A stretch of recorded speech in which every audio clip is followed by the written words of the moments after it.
Welcome back to Starz Recapped. Today, we're diving into Marty Supreme, a gripping story about an ordinary man pushed into extraordinary circumstances. Marty is not a hero, not a villain, just a man trying to survive in a world that suddenly turns against him. But when pressure builds and choices get harder, we witness how far someone can go when they have nothing left to lose. Packed with intense moments, unexpected twists, and powerful emotions, Marty Supreme takes us on a journey of survival, ambition, and transformation. So grab your popcorn, sit back, and let's break down the full story of Marty Supreme, only on Starz Recapped.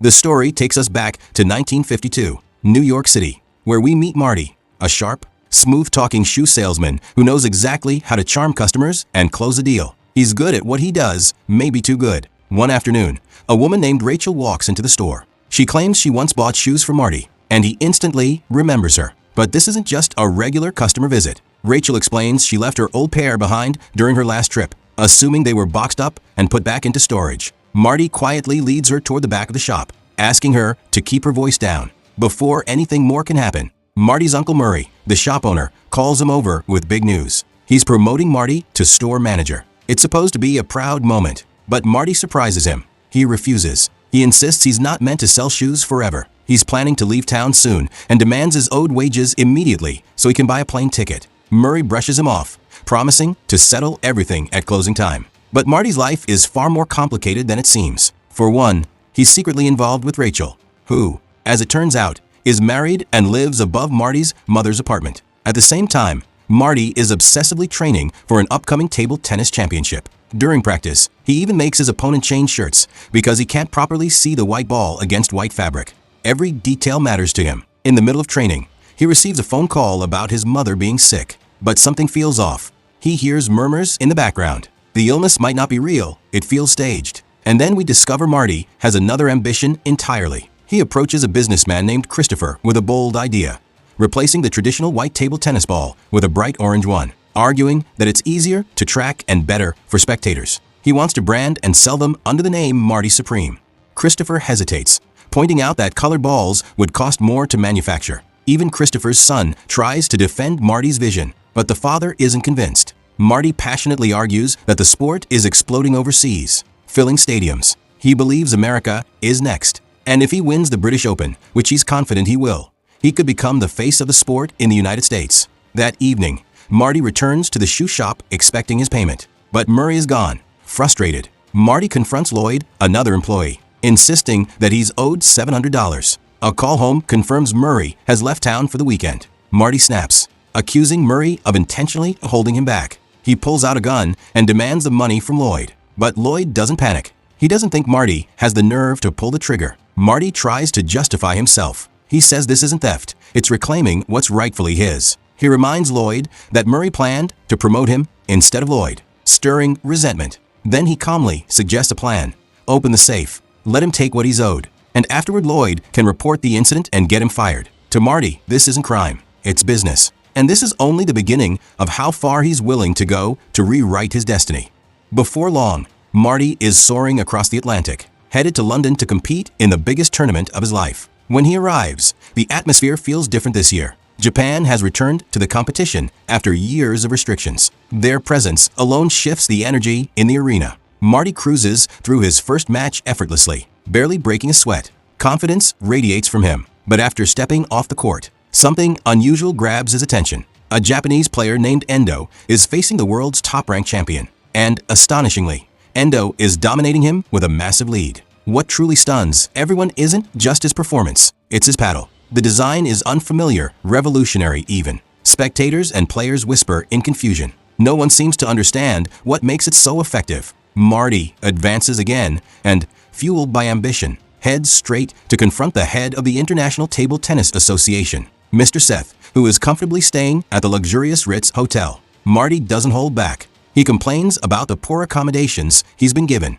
arguing that a serious contender deserves proper rest and professional treatment. Mr. Seth casually tells him to file a complaint with the American Association. Marty fires back, mocking the organization's tiny, almost non-existent structure. To him, waiting for bureaucracy is pointless. So he decides to create his own opportunity. Determined to elevate his image, Marty talks his way into the Ritz and begins planting stories with journalists. He reinvents himself on the spot, crafting a tragic past about losing his mother at birth and being abandoned by his father as a child. It's all calculated, designed to make him compelling. But just as he starts gaining attention, the spotlight shifts. A famous actress, Kay Stone, walks by, and the reporters instantly flock to her instead. Marty is left watching as his moment disappears. Later that night, refusing to fade into the background, he calls Kay's hotel room. With charm and boldness, he tells her he has ordered an absurd amount of room service and could use the company. She teases that perhaps she should send her husband instead.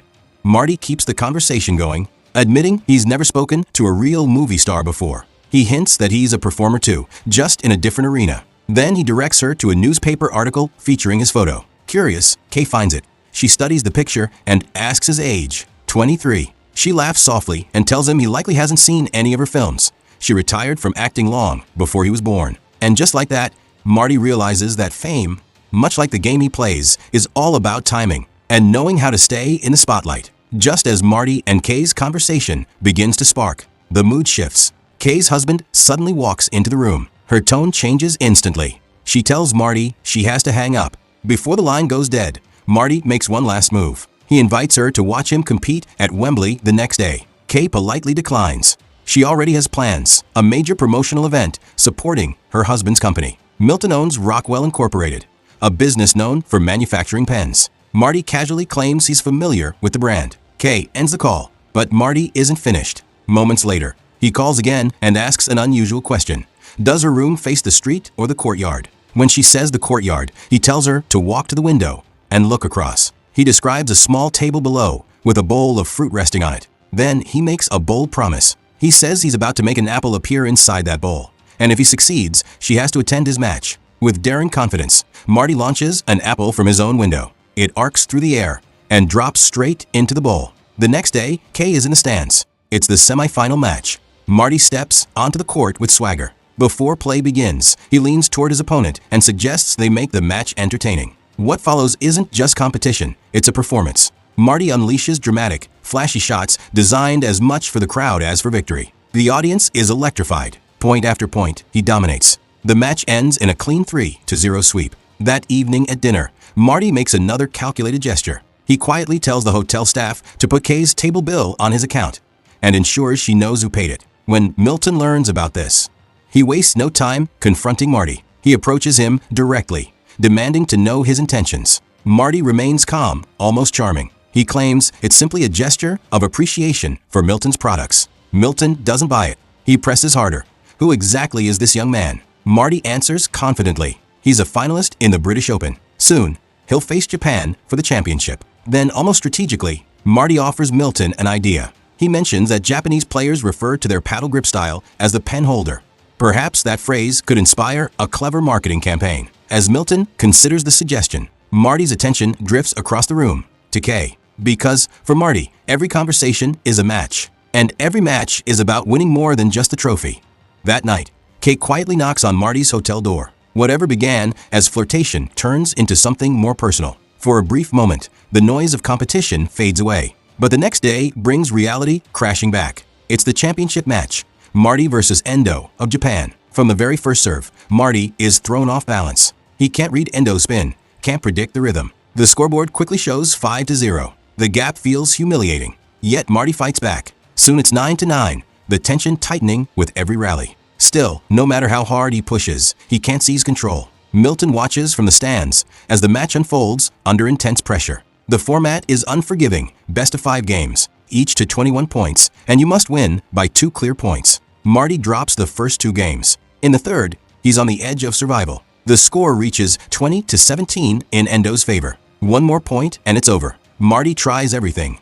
Power, finesse, mind games, but Endo stays steady. The final point lands. Match over. Marty explodes in frustration. He demands another chance, calls the outcome unfair, even sends a trash can flying in anger. But it's done. Across the globe, Japan erupts in celebration. Endo returns home to a hero's welcome. Tens of thousands gather in Tokyo to greet him. Years earlier, during a devastating wartime air raid, Endo had lost his hearing. But what others saw as tragedy became his advantage. Without sound, he trained himself to feel the game, its vibrations, its rhythm, its silent patterns. Now, at just 16, he stands as a national symbol. His victory is so monumental that Tokyo is selected to host the upcoming World Championship. Meanwhile, Marty travels to Paris to meet Milton. This time, Milton approaches him differently, with business in mind. He admits he underestimated table tennis's popularity in Asia. Now, he wants to capitalize on it. His idea? A staged exhibition match between Marty and Endo before the World Championship.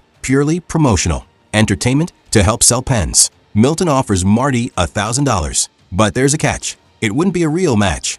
Marty would have to hold back. He couldn't outperform Endo. That condition hits Marty's pride like a slap. He insists he's vastly superior. That he didn't lose to Endo. He lost to that strange paddle. He refuses the offer outright. With opportunities slipping away, Marty ends up touring with Klitsky, performing trick shots and flashy halftime routines during games featuring the Harlem Globetrotters. The crowds cheer, but deep down, he feels reduced, like a sideshow act instead of a serious athlete. Eventually, he returns to New York. Back in his small apartment, he struggles to connect even briefly with his mother. He tells her he'll be leaving soon for Tokyo to compete in the World Championship. Trying to impress her, he gives her a stone he claims came from an Egyptian pyramid. But the illusion of success shatters fast. The moment he steps out of the shower, police officers are waiting. He's being arrested for armed robbery. The incident at the shoe store. Murray appears behind them. He sends the officer aside so they can speak privately. Murray accuses him of stealing at gunpoint. Marty insists the money was owed to him. Murray shuts him down. He says he can't keep financially supporting Marty's mother while Marty chases ping-pong dreams. Then Murray lays out two choices. Come back to the shoe store and forget the sport, or face jail. He even reminds Marty how talented he is at sales, claiming he could sell anything to anyone. Marty, defiant as ever, calls the officer back and sarcastically offers to pay him more than whatever Murray promised. But Murray has already searched Marty's luggage and taken back the money. Humiliated, Marty is forced to apologize. Instead of submitting, he grabs his suitcase and runs. He heads straight to Rachel's apartment to use her phone. While waiting for his friend Wally to arrive, he notices something that stops him cold. Rachel is visibly pregnant. He congratulates her awkwardly. She tells him she's been trying to contact him for 8 months. The baby, she says, is his. Marty refuses to believe it. He assumes it must be her husband's child. Rachel breaks down. He pulls her into an embrace. And at that exact moment, her husband walks in.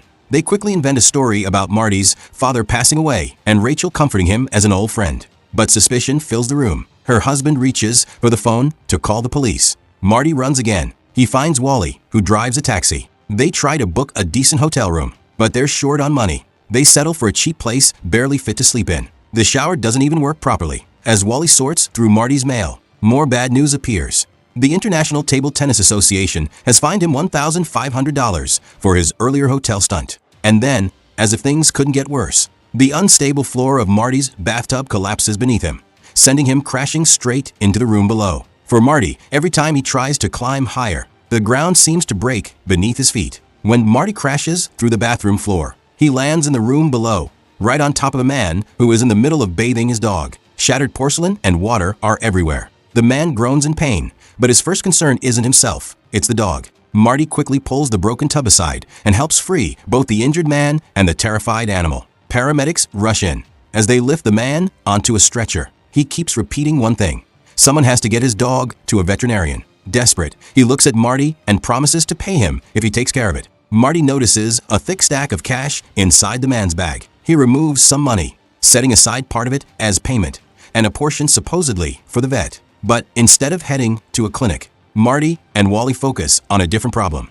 The $1,500 fine. Without paying it, Marty won't be allowed to compete in the upcoming championship. They need cash. Fast. Their solution? Hustling. They find themselves at a bowling alley where a small crowd is also playing table tennis on the side. Marty signs up under a fake name and casually places a small bet. He starts dominating his opponent. Mid-rally, when the other player accidentally grabs the ball, Marty loudly accuses him of cheating, stirring tension in the room. At the same time, Wally walks in with cotton stuffed in his nose, pretending to be injured. He spins a dramatic story about being attacked during a taxi ride and barely escaping with his life. The room grows quiet, not entirely convinced, but entertained enough to listen. When Marty's opponent suddenly leaves without finishing the game, Marty protests loudly. Wally steps in to replace him, raising the stakes with a bigger bet. He loses. Wally quietly asks Marty for a few dollars back for gas money. Marty refuses without hesitation. But then another challenger steps forward,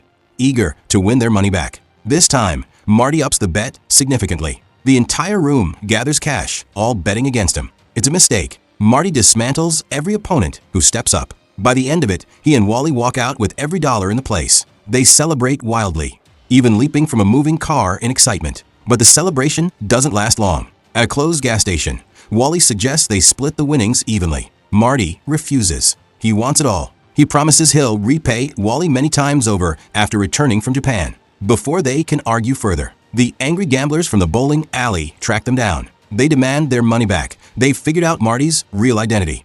In the chaos, Marty grabs gasoline and splashes it around to scare them off. He and Wally jump into the car and speed away. But during the confusion, the injured man's dog leaps out of the vehicle. Flames erupt behind them as the gas station catches fire. The dog vanishes into the smoke. Later, shaken but still pushing forward, Marty searches for a place to stay. He arrives at an acquaintance's home, only to find Rachel already there. She has a bruise on her face. Her husband did it. Marty says nothing. He simply leaves, goes back to his apartment and grabs one of his trophies. Then he marches straight to Rachel's husband and smashes the trophy across his face. After that, Marty goes to Dion, the businessman's son. He lies, claiming Rachel is his sister and that her apartment has flooded. She needs a place to stay, and she's 8 months pregnant. Dion reluctantly agrees, but only until morning. His parents must not find out. And there's another problem. Dion secretly went ahead and manufactured Marty's orange table tennis balls, the very idea his father had doubted.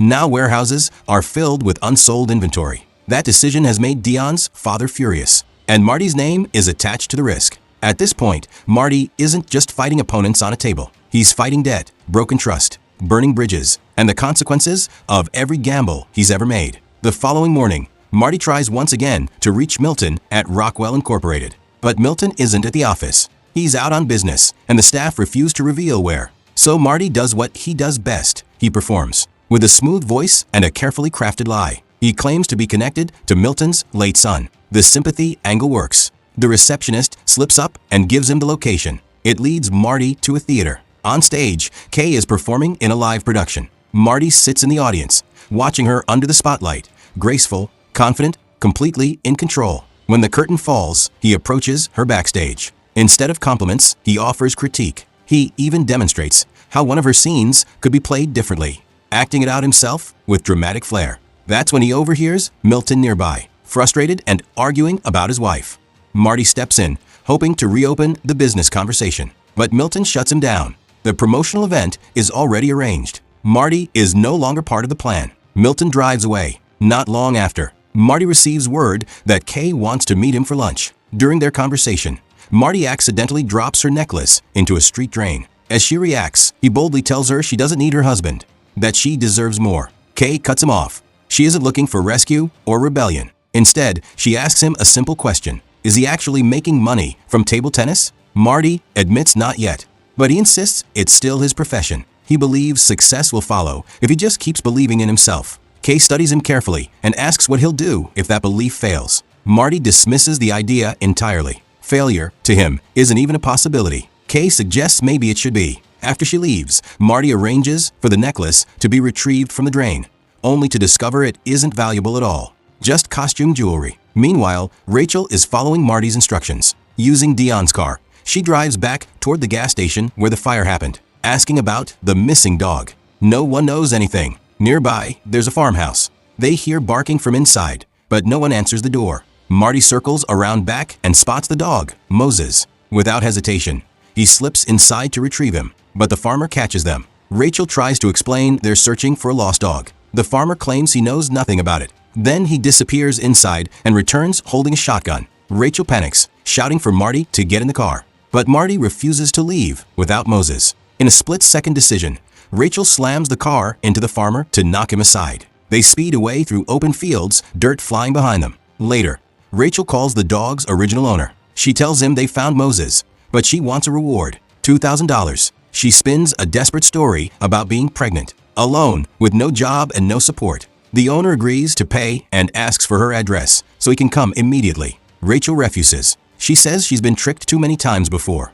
If he wants his dog back, he'll have to find a way to get her the money first. At this point, Marty and Rachel aren't just chasing dreams anymore. They're improvising survival, one risky decision at a time. The second the dog's owner heard Rachel demanding money up front, He understood exactly what was happening. He wasn't dealing with rescuers, he was dealing with a setup. When Rachel hung up, her desperation turned into something darker. She suggested they could simply find another dog that looked like Moses, switch them, and collect the reward anyway. To her, it was practical. To Marty, it crossed a line. For once, he refused. They returned to Dion's house, hoping to regroup, but the timing couldn't have been worse. Dion's parents were already home. The air inside the house felt tense the moment they stepped in. Dion immediately asked for his car keys. Marty brushed it off, admitting the vehicle had suffered minor damage, claiming he'd already spoken to Dion's father about it. Dion wasn't buying it. He made it clear they couldn't stay there any longer.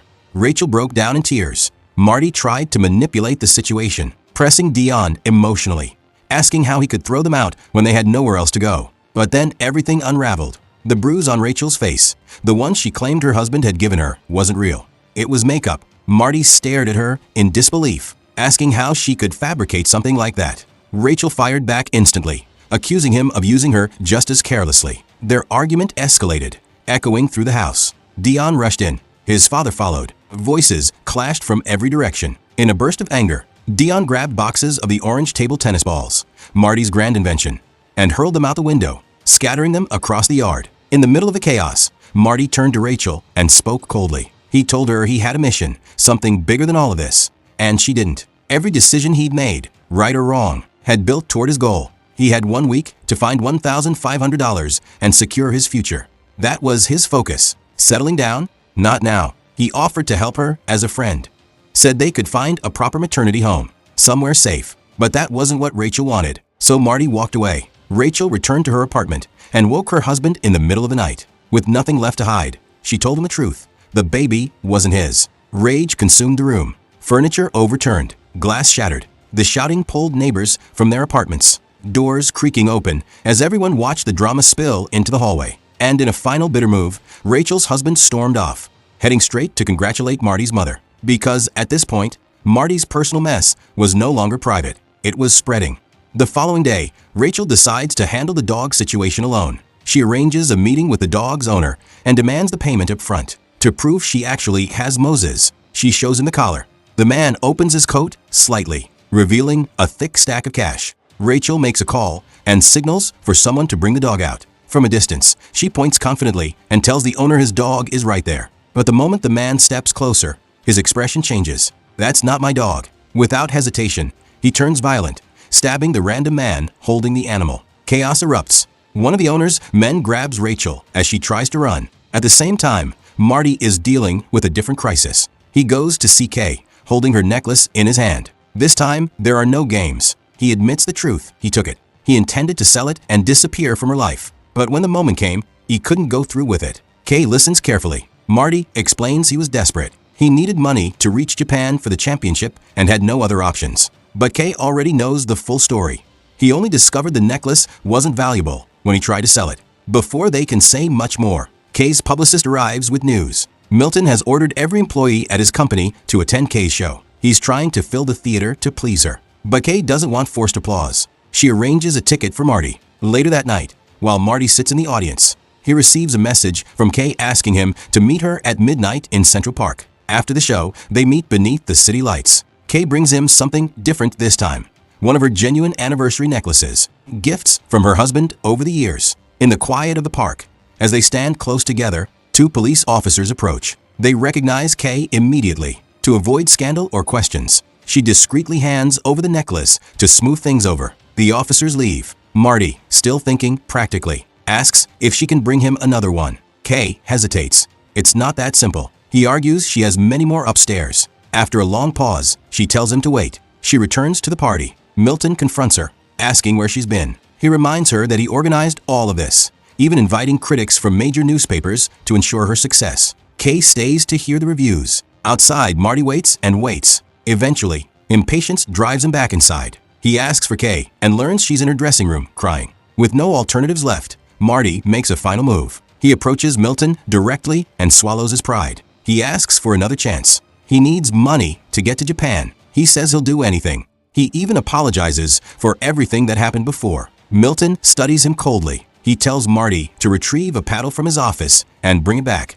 Then he gives him an ultimatum. If Marty truly wants the money, he'll have to prove just how badly. In front of everyone, Milton humiliates him, striking him with a paddle as a condition for the deal. For Marty, who once believed he could charm or outplay anyone, this is a different kind of defeat. Not on a table, but in front of the world. Not long after the humiliation, Marty crosses paths again with the same dog owner, the man who had taken Rachel earlier. The man wastes no time. He asks Marty directly if what Rachel claimed is true. Does he actually know where the dog is? Marty doesn't argue. He gets into the car. They drive toward the farmhouse. Rachel remains in the back seat with one of the men while the others step out with Marty. He approaches the door and knocks. From inside, a bark echoes. Moses. But before anyone can react, a gunshot tears through the silence. One of the men drops instantly. Panic explodes. Everyone dives for cover as more shots ring out. A stray bullet rips through the car, hitting both the man inside and Rachel. Another shot follows.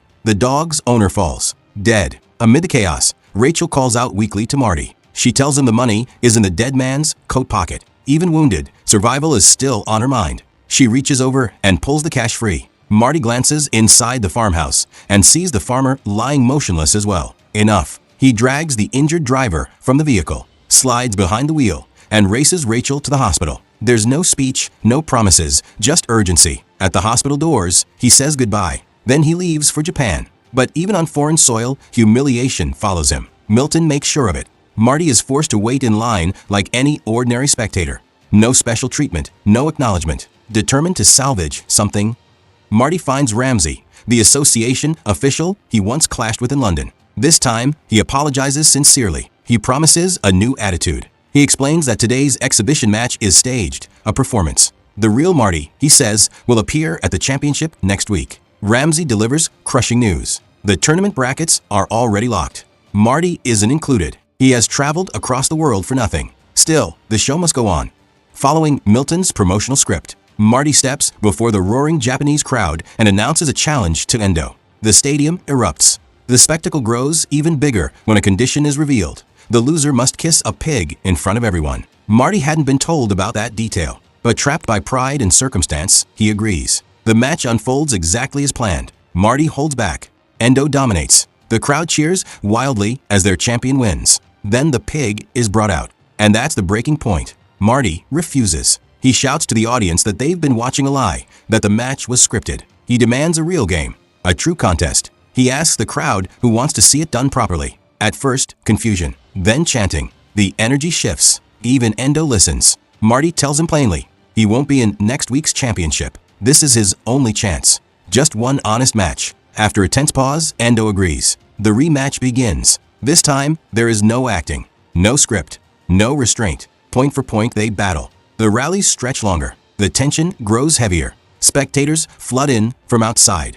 Drawn by the electricity inside the arena, Milton approaches Marty mid-match and whispers that win or lose, he won't receive a single dollar. Marty doesn't care anymore. The scoreboard climbs. 1919. For the first time, Marty isn't chasing money, fame, or validation. He's chasing truth. And everything now comes down to the next point. Endo takes the next rally. The stadium explodes with noise. Flags wave. The crowd believes it's over, but Marty isn't finished. He fires back immediately, leveling the score once more. Now the rules are simple. To win, one of them must claim 2 points in a row. The tension becomes unbearable. Marty steps up and captures the next point. The arena falls into a stunned silence. Thousands of voices suddenly have nothing to say. One more point. One more exchange. The rally stretches longer than any before it.